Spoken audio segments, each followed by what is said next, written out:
Cranberry Christmas by Wendy and Harry Devlin.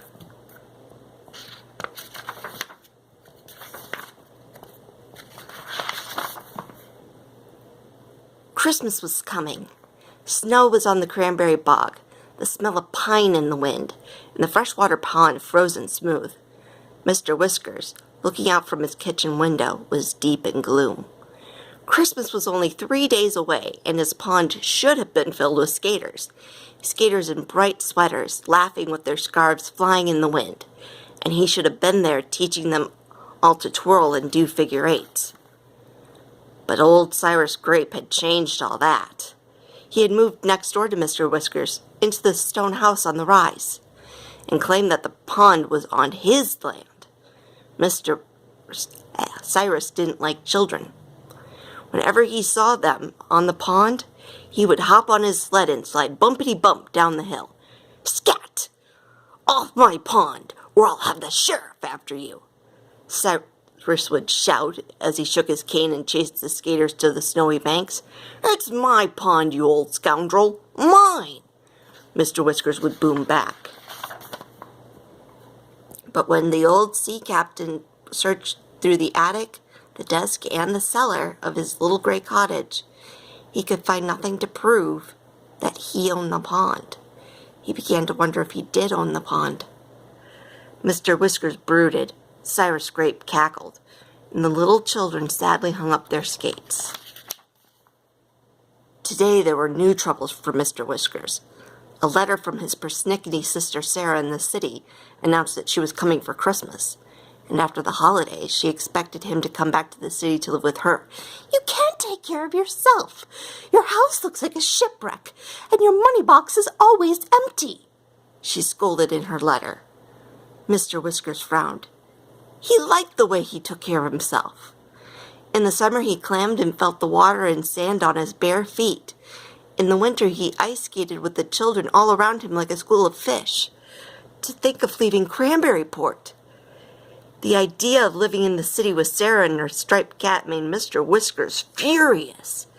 Fuming, he took his troubles to Maggie and Grandmother, who lived in a farmhouse on the other side of the dunes. "Suffering codfish, what can I do?" He waved his letter in their kitchen. When Grandmother heard Mr. Whiskers' news, she held her head. "A guest at Mr. Whiskers' jumbled house? You haven't borrowed my broom since summer," she chided. "I sweep in the spring," said Mr. Whiskers, looking at the ceiling. Grandmother shook her head. She and Maggie didn't waste time. Mr. Whiskers certainly needed help. In a few minutes, loaded with Grandmother's soap and polish and bristling with brooms and brushes, all three took the path to Mr. Whiskers' house, over the dunes on the ocean side. They went to work. How they worked! Maggie washed the windows, Mr. Whiskers scrubbed the floors. Grandmother dusted and gave orders. "What's this behind the couch?" "Lobster pots," Mr. Whiskers answered. "What's this in the bathtub?" "My shell collection," growled Mr. Whiskers. "Out with them all," ordered Grandmother. Mr. Whiskers grumbled about persnickety sisters and certain grandmothers, but he did as he was told. It was at the end of the second day of helping Mr. Whiskers that the accident happened. Maggie had trimmed the pine tree and baked her favorite cranberry cookies. She had just put the last pan away when she heard a loud crash in the pantry. Suddenly there were Mr. Whiskers' feet sticking right through the ceiling. Maggie raced upstairs. Poor Mr. Whiskers! With help from Maggie, he groaned and pulled himself up. It was then that Maggie spied the dusty black and gold box between the floor and the ceiling. Carefully, they pulled it out into the light. "A treasure, Mr. Whiskers," said Maggie with shining eyes. "Not in my house," sighed Mr. Whiskers as he carried the box downstairs. He was right. It was filled with photographs and dusty old papers. But long after Maggie left, Mr. Whiskers was still studying the papers in the orange light of the afternoon. He opened the last stiff parchment and began to smile. Now he chuckled. Then he slapped his knee and shouted, "Suffering codfish!" Christmas Eve brought a light snow to Cranberryport, and the smell of the sea was in the air. Mr. Whiskers' sister Sarah, A round, brown-eyed woman with a flowered bag arrived from the train station in Cranberryport's only taxicab. Mr. Whiskers hugged her and introduced Sarah all around. She turned and stared at the cottage. "How clean your windows are, brother!" "I love to shine those blinking things," he boomed. Grandmother sniffed and Maggie laughed. But when Sarah went inside the cottage, she could scarcely believe her eyes. She had never seen such a beautiful sight. The wooden table was polished and set with holly and red candles. And the Christmas tree! It was a celebration of seashells. There had been no money for ornaments, so Maggie and Mr. Whiskers had painted the shell collection. It glistened with silver and gold.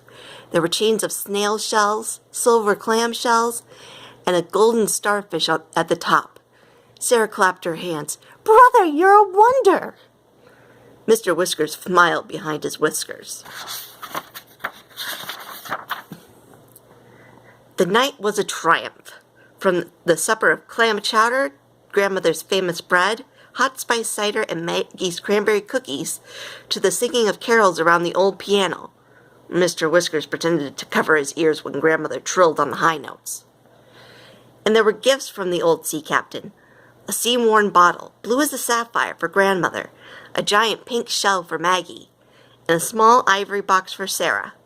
Sarah dipped into her flowered bag and presented her brother with a new red knitted scarf and mittens.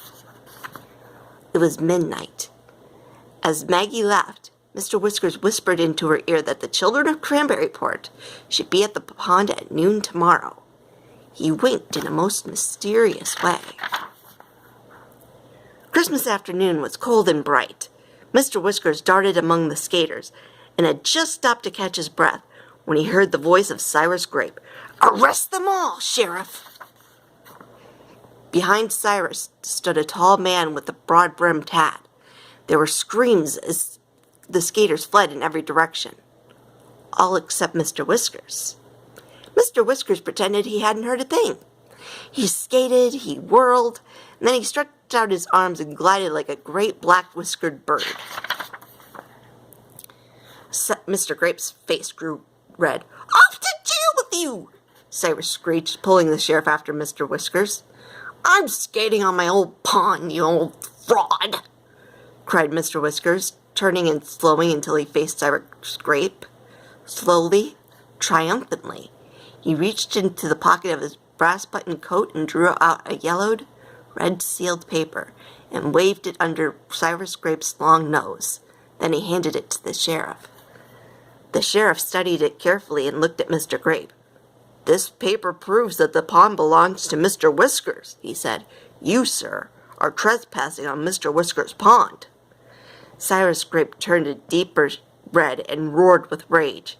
He wound his muffler around his face and started up the rise to his house, pulling his sled behind him.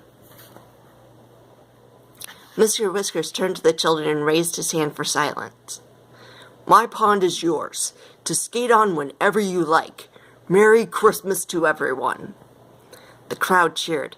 Sarah whispered to him, "My goodness, you certainly can take care of yourself, and all of Cranberryport, too." Mr. Whiskers offered his arm to Maggie for a turn on the ice.